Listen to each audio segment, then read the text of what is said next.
Embody GLP-1 is marketed as a supplement that claims to support weight loss, reduce cravings, and boost your body's natural GLP-1 activity. The ads make it sound like an alternative to prescription GLP-1 medications. But the real question is, should you buy before watching this?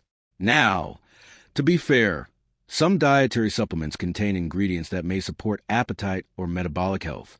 However, that is very different from working like prescription GLP-1 drugs. What it does well: easy to add to your routine. The supplement is designed for convenient daily use.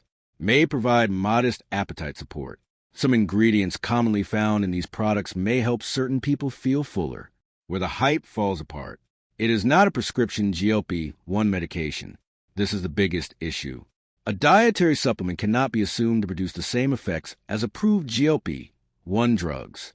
Weight loss is not guaranteed. Results depend far more on diet, physical activity, sleep, and overall health. Marketing often exaggerates the science. Claims about activating or boosting GLP-1 should be viewed critically unless supported by strong clinical evidence for a specific product. So, should you buy Embody GLP-1? Short answer: only with realistic expectations. It may offer modest nutritional support depending on its ingredients, but don't expect it to deliver the same results as prescription GLP-1 medications. Thanks for watching. Don't forget to like and subscribe for more videos.